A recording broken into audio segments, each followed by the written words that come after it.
उत्तर प्रदेश में पुलिस और बदमाशों के बीच गोलियों की तड़तड़ाहट कई बार सुनाई देती है, देखने को मिलती है। इस दौरान बदमाशों के लिए पुलिस से पंगा लेना भारी पड़ जाता है और एनकाउंटर के बाद या तो मिट्टी में मिल जाते हैं या फिर गिरफ्तार कर लिए जाते हैं। सीएम योगी के सत्ता में आने के बाद एनकाउंटर चर्चा में रहता है।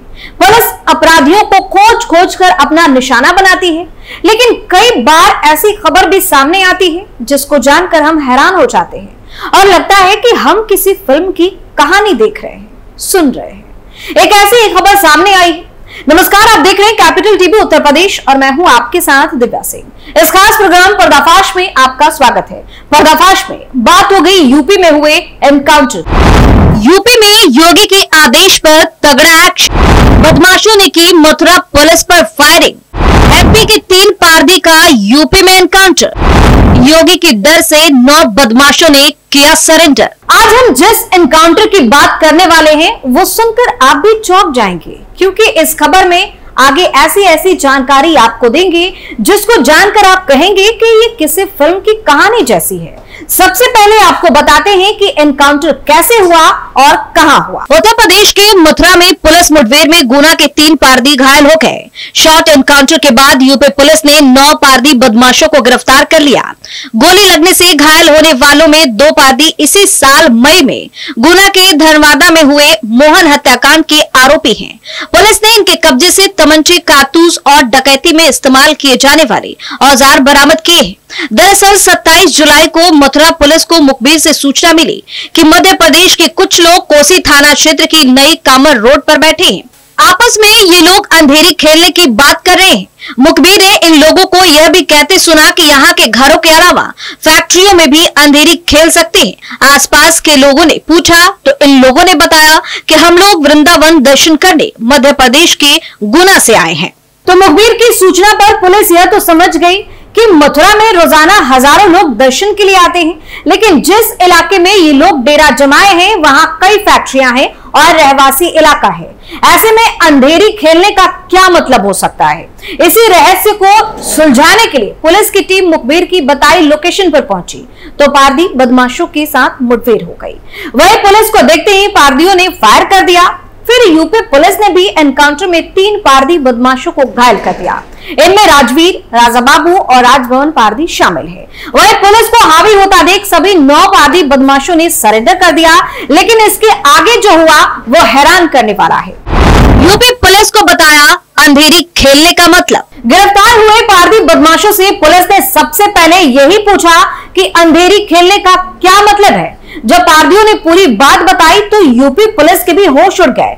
पारदियों ने बताया कि हम लोग अधिकतर कृष्ण पक्ष में डकैती डालने चाहते हैं। ऐसा इसलिए क्योंकि कृष्ण पक्ष में चांद नहीं दिखता और अंधेरा रहता है।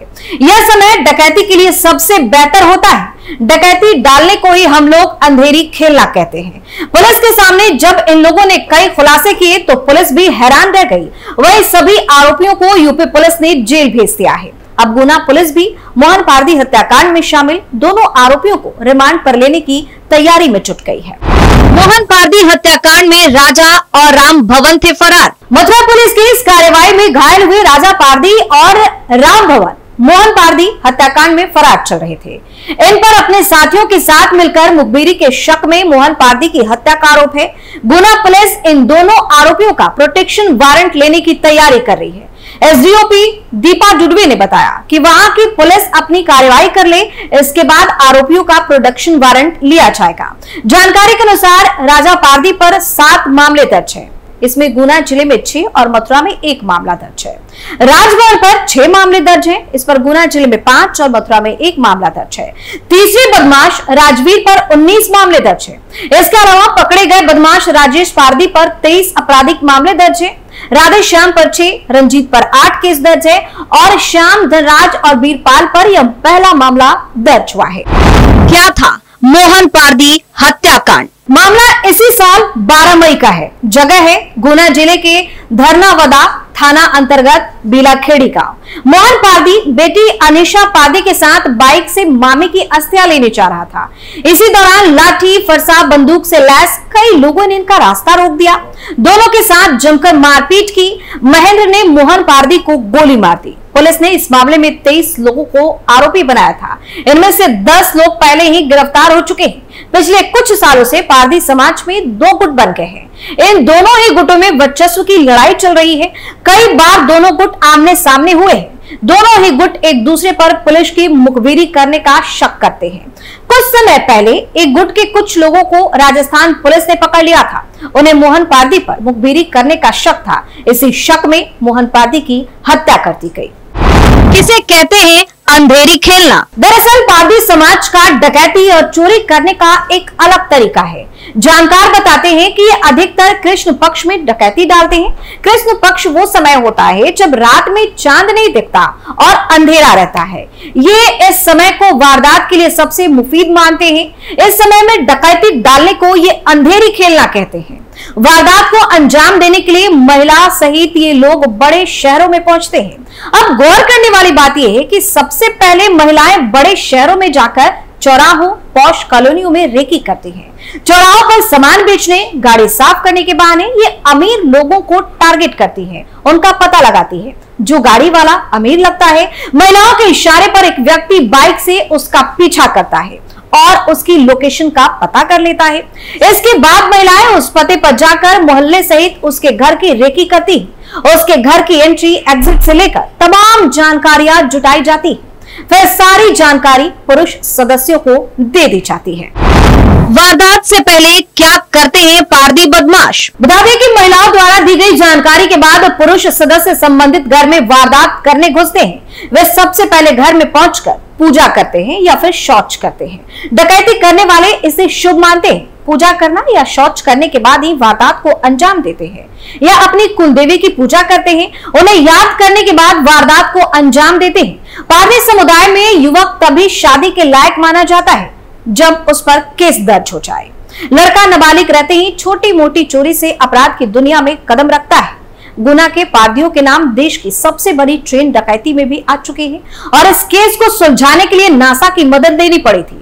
वह इनके तरफ से जो प्लानिंग होती है वो बहुत ही सोच समझकर की जाती है। चांदनी रात के बाद जब काली रात आती है तो दिल्ली एनसीआर में कुछ शिकारी शिकार की तलाश में निकल पड़ते हैं। इस गिरोह के नाम का मतलब ही शिकारी है। जी हाँ, यहाँ चोरी की वारदातों को अंजाम देने वाले पारधी गिरोह की बात हो रही है। यह गिरोह अपराध की दुनिया में कब सक्रिय हुआ इसकी कोई लिखित जानकारी नहीं है, लेकिन इस गिरोह पर पैनी नजर रखने वाले एक अधिकारी का कहना है कि 100 साल से ज्यादा वक्त से यह गिरोह अपराध की दुनिया में एक्टिव है। ये अपराध के तरीके समय समय पर चेंज करते रहते हैं। महाराष्ट्र में जब यह चोरी की घटना को अंजाम दे रहे होते हैं तो विरोध पर यह परिवार के लोगों की हत्या भी कर देते हैं। यह मूल रूप से पारधी जाति के लोग होते हैं। यह गैंग मध्य प्रदेश में ज्यादा एक्टिव है। यह गैंग खिड़की और दरवाजों के ग्रिल उखाड़कर अंदर घुसता है।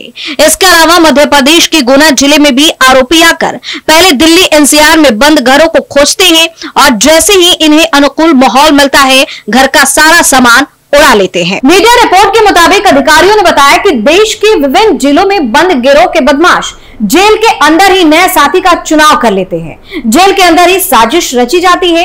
बाहर आते ही वह गिरोह से जुड़े अन्य सदस्यों को जरूरी सामान और हथियार उपलब्ध कराने लगते हैं। जेल से बाहर निकलते ही यह दोबारा से पहले से ज्यादा एक्टिव हो जाते हैं।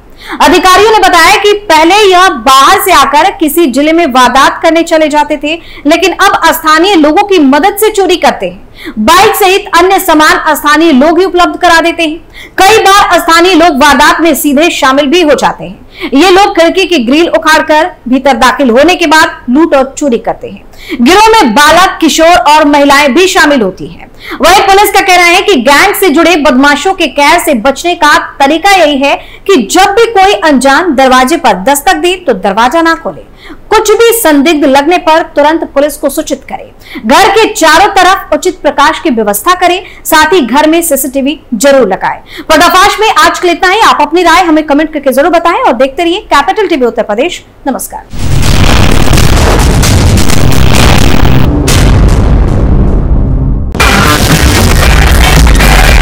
अगर आपको हमारा वीडियो पसंद आया हो तो इसे लाइक करें, हमारे चैनल को सब्सक्राइब करें और हाँ, बेल आइकन दबाना ना भूलें ताकि आप तक हमारे वीडियो की नोटिफिकेशन पहुंचती रहे। आप अपना सुझाव हमें कमेंट बॉक्स में दे सकते हैं। हमारे साथ जुड़ने के लिए शुक्रिया।